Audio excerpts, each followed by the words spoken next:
Hello, friends. Greetings. Namaste from a place where I used to hang out when I was young in a park. They've updated it a little bit, so they've made it into a disc golf, which is cool. It's been quite a while since I've recorded anything or posted anything. It's come to mind over the months for sure. Been all over the place doing a lot of different things as happens, and I've wondered, shall I post anything? Or one of the things that I experience is that I feel like I don't really have that much to share, and I don't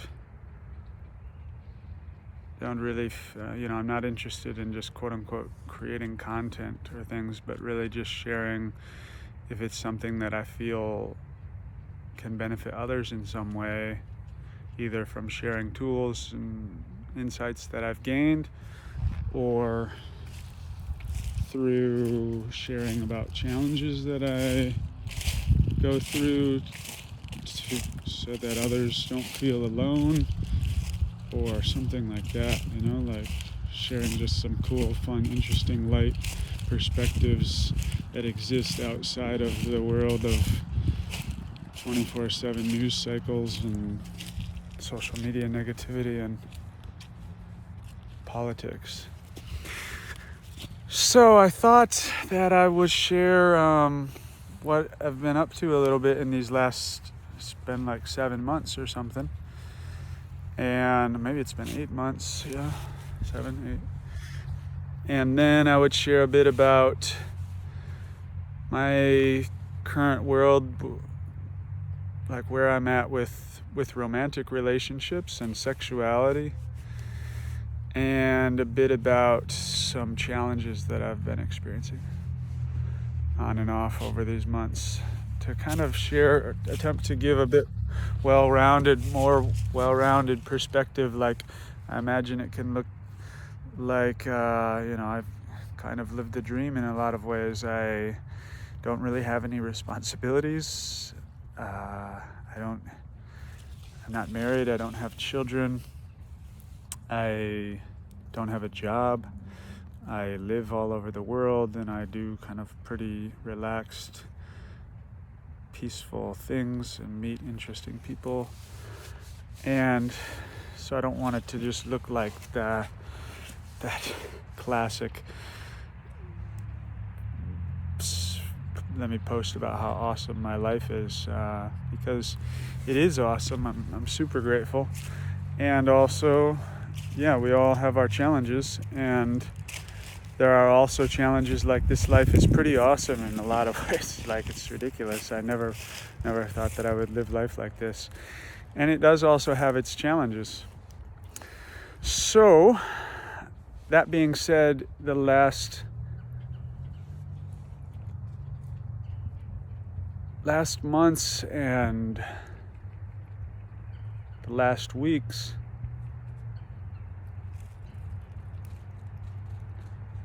and some of these last days have also been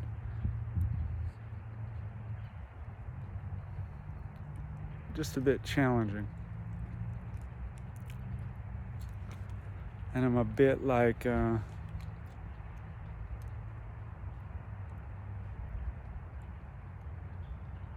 activated, and I'm not fully sure why.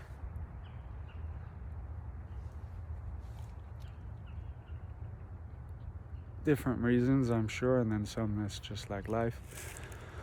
So anyway, I'm going to go about what I was thinking to do about sharing, but other things may come up as well.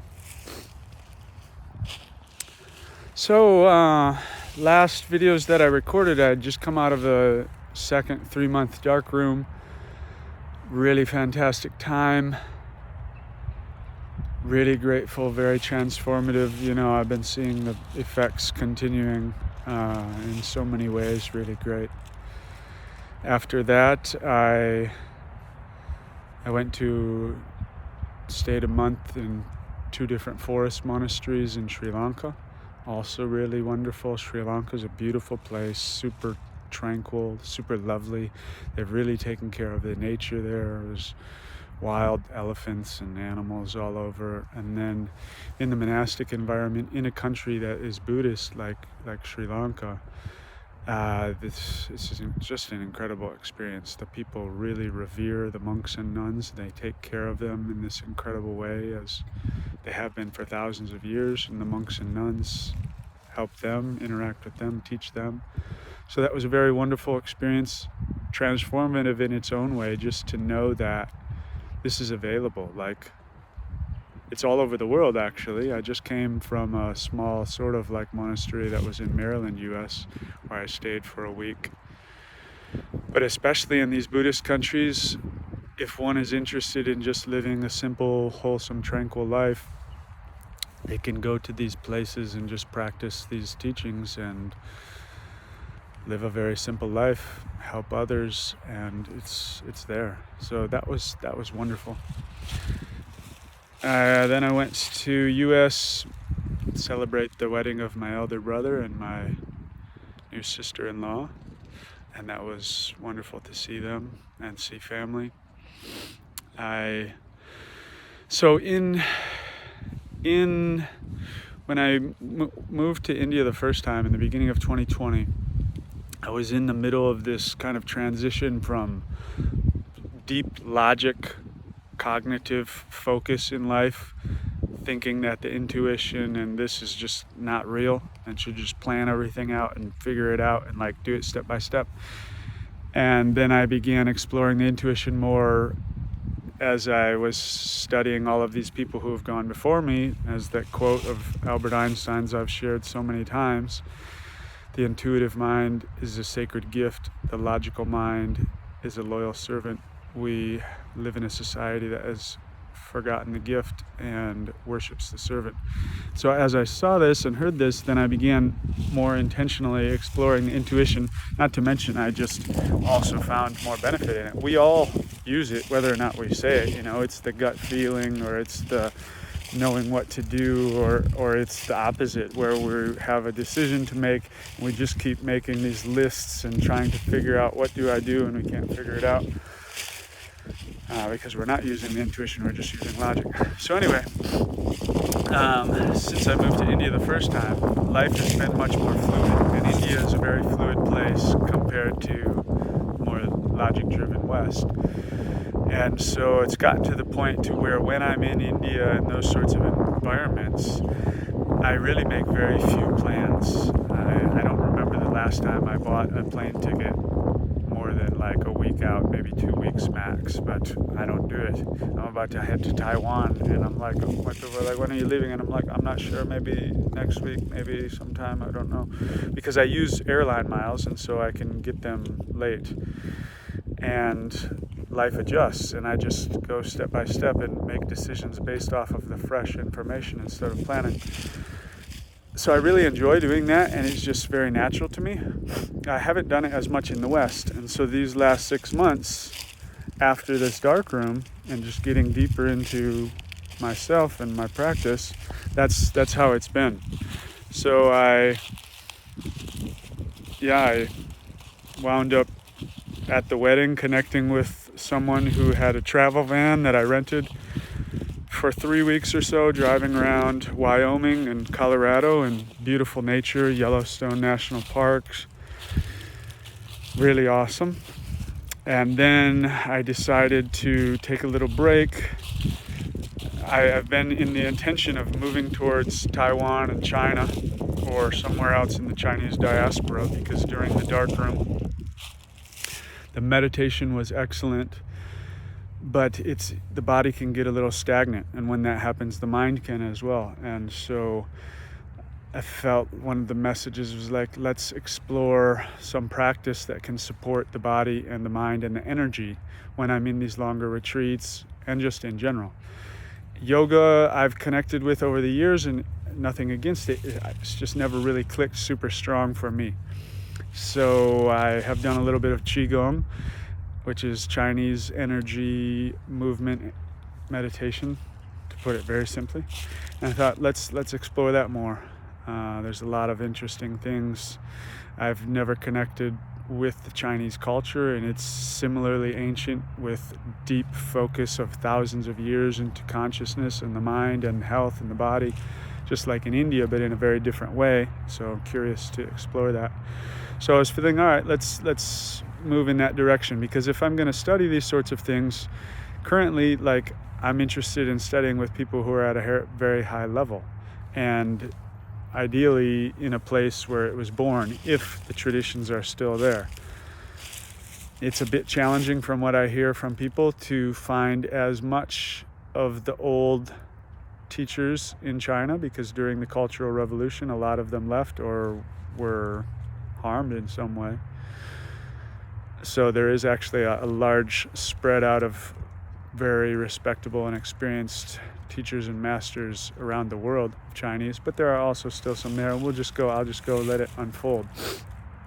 So I had been feeling to go to Taiwan and China, but also not feeling like this strong, okay, I'm going to do it right now, it's May or June, let me just go do it. It was more like, let's let life unfold and allow it to occur at the natural time where it organically just occurs, because other things are also happening. So I had been invited to come out to Mallorca, which is an island of Spain, Spanish island, for a week-long birthday celebration of a German friend celebrating his 62nd birthday, whom I met in 2019 at Burning Man. I thought, oh, that's nice. Yeah, that I've been in the kind of solitary, meditative, seclusion lifestyle a bit. I've been with family now for a bit, and I know from these last years that where I'm at, I can still feel challenged, or just not have the most bandwidth if I'm with family for extended weeks on end. So I like to be with them, then take a break, then come back, be with them, so that we can all like have more of the positive and less of the like we're kind of frazzled and so we drop into old patterns. So I flew out to Mallorca, had a very nice time, and then a friend that I had met a year prior in Dominican Republic, who's from the Netherlands, she reminded me that the Spanish Burning Man was the next week. So I said, oh, okay, I'll do that. So I went there, and then a friend that I met also in Dominican Republic, who is Hungarian, he said, hey, I just got a new flat in Vienna, and it's here for you if you'd like. So I said, yeah, I was in Vienna just for a few days once and thought it was cool, and it's not far. So I wound up staying there, and then he lent me his car, and a buddy of mine who I met first just on Facebook in beginning of 2019 in Thailand, and then we met a year later when he came into California. He's Swiss, and he's around the world doing really interesting things, and he was herding and milking goats for the summer in the Swiss Alps, and I think I've only met him in person one time, and so I drove the car down and had some time with him. Milking goats is difficult with the hands, very difficult. And then I looked on my Google Maps, because one of the ways that I have found to be able to keep track of my friends and where they are, it's the best I've found. If you know better, let me know. Like, when I save it in the contacts on my phone, I'll save their city name and country.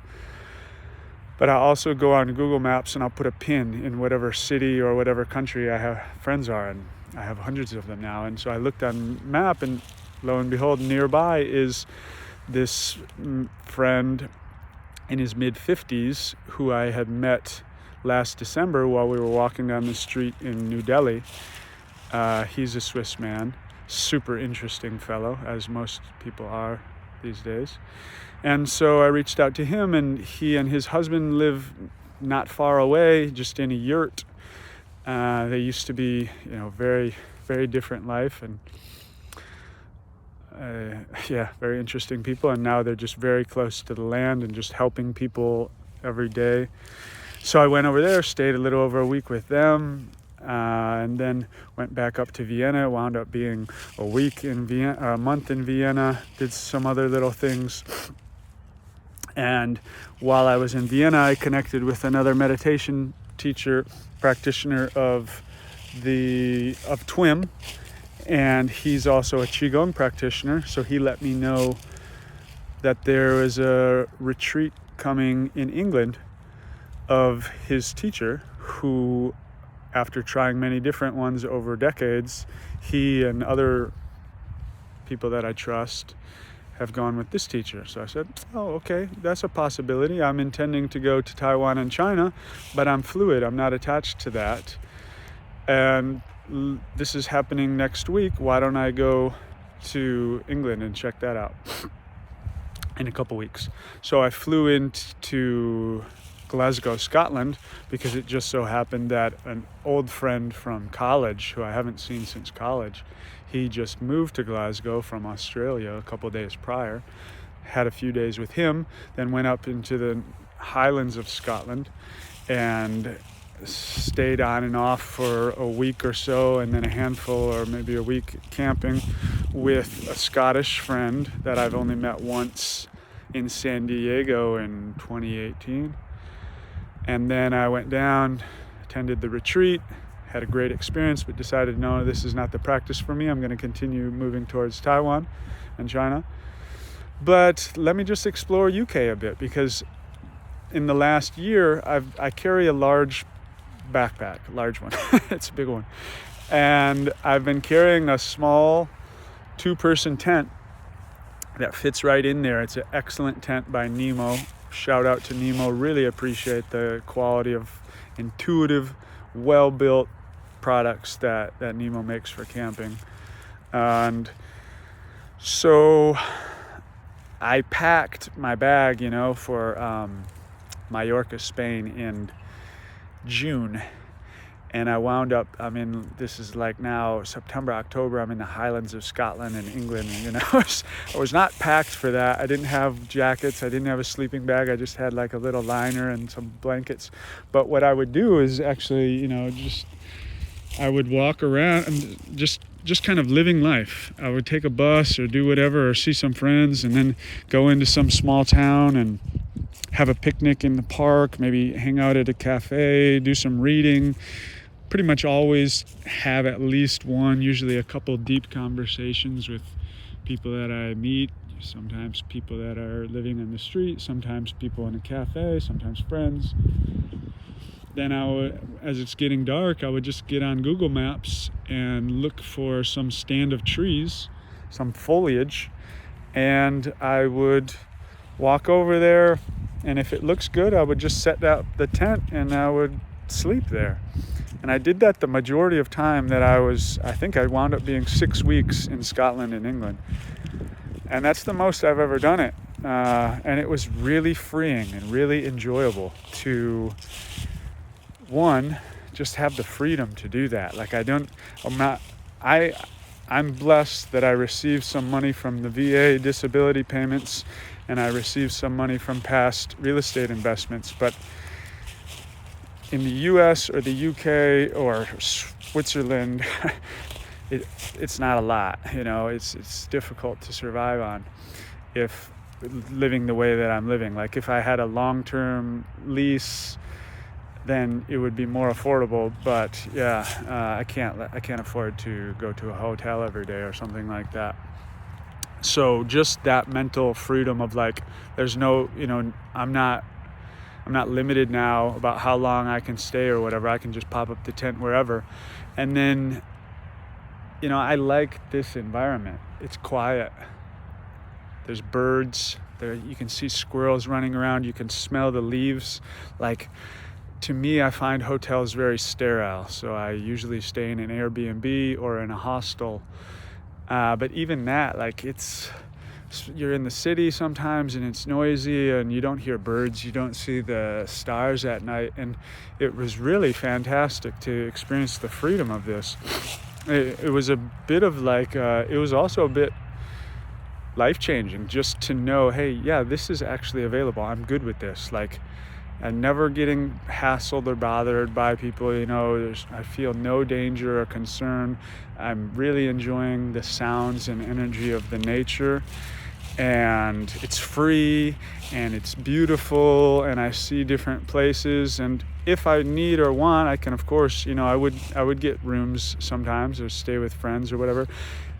As I guess you probably heard, these 6-7 months, a large amount of it I was staying with friends, which I've never done before. Usually I'm pretty on my own, and then I might see friends a little bit, but usually I have my own space. And I've never done it where, like, I mean, so many friends opened their homes to me just like that. It was fantastic. And as you heard, most of the people I only met once or twice before in my life.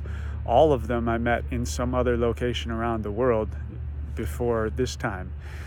But now, because of the way that I've been living, in part because I am at a place where I can just hold space and connect with people without needing to feel like we got to have some reason for it, or like I'm in a rush or whatever.